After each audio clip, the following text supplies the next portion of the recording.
नमस्कार दोस्तों, कैसे हैं आप सब। स्वागत है आपका सनातनी राधा के चैनल पे। अगर आप मेरे चैनल पे नए हैं तो चैनल को सब्सक्राइब करें, जिससे आप मेरी आगे आने वाली वीडियोस को देख सकें। दोस्तों, आज हम बात करते हैं रामायण के एक ऐसी अनोखी कथा के बारे में जिसके बारे में बहुत कम लोगों को ही पता होगा। एक समय था जब भगवान राम नदी को पवित्र करने के लिए अपने चरण नदी में डुबोए। तब नदी खून जैसी लाल हो गई और उसमें बड़े बड़े कीड़े पनपने लगे। पर ऐसा क्यों हुआ होगा, चलिए बताते हैं आज अपनी इस कथा में। कहते हैं शबरी श्री राम की परम भक्तों में से एक थी। शबरी भील कबीले सी थी और भील समाज में शुभ अवसर पर पशुओं को बलि दी जाती थी। लेकिन शबरी पशु पक्षियों से बेहद प्यार किया करती थी, इसलिए शबरी ने कभी भी विवाह नहीं किया, क्योंकि विवाह के शुभ अवसर पर भी जानवरों की बलि दी जाती थी और इसलिए वह अपने कबीले से भागकर मातंग ऋषि के आश्रम में सेवा करने लगी। शबरी प्रभु श्री राम की भक्ति में लीन रहती थी और मातंग ऋषि से धर्म और शास्त्रों का ज्ञान लिया करती थी। मातंग ऋषि त्रिकालदर्शी थे। शबरी की निस्वार्थ सेवा देखकर बेहद प्रसन्न हो गए थे और जब मातंग ऋषि का अंतिम समय निकट आया तब उन्होंने शबरी को आशीर्वाद दिया था कि एक दिन भगवान विष्णु के अवतार प्रभु श्री राम शबरी की कुटिया में आकर उन्हें साक्षात दर्शन देंगे, जिसके बाद शबरी को मोक्ष की प्राप्ति हो जाएगी। जब शबरी ने पूछा कि श्री राम कब आएंगे, तब मातंग ऋषि ने जवाब दिया, तुम उनकी प्रतीक्षा करते रहना, वे जरूर आएंगे। लेकिन तब तक प्रभु श्री राम का जन्म भी धरती पर नहीं हुआ था। शबरी कुटिया में रहकर रोज भगवान श्री राम के आने का इंतजार करती थी।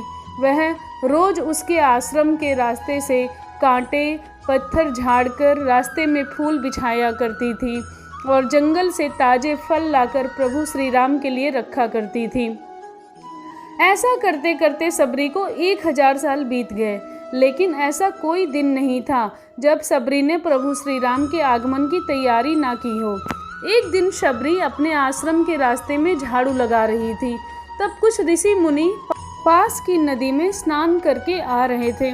तभी शबरी की झाड़ू से धूल उड़कर ऋषि पर जा गिरी।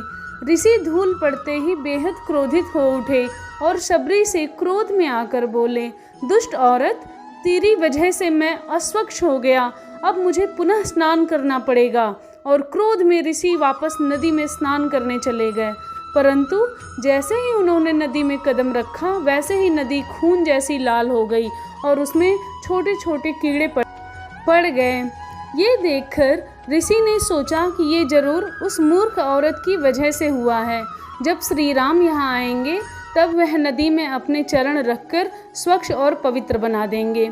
जब श्री राम और लक्ष्मण माता सीता की तलाश में भटकते भटकते शबरी की कुटिया में पहुँचे, तब शबरी ने प्रेम भाव से उनका स्वागत किया और रो रो कर उनके चरणों में लिपट गई और उनकी खूब सेवा करी। तभी ऋषि मुनि भी वहीं आ पहुँचे और उन्होंने प्रभु श्री राम को नदी का हाल सुनाया।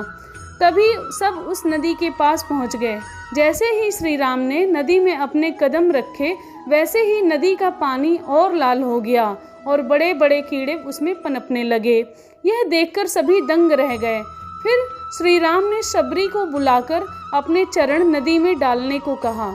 शबरी के चरण नदी में पड़ते ही नदी वापस से स्वच्छ और पवित्र हो गई, क्योंकि प्रभु श्री राम भले ही अपना मान थोड़ा कम कर दें, लेकिन अपने भक्तों का मान कभी भी कम नहीं होने देते।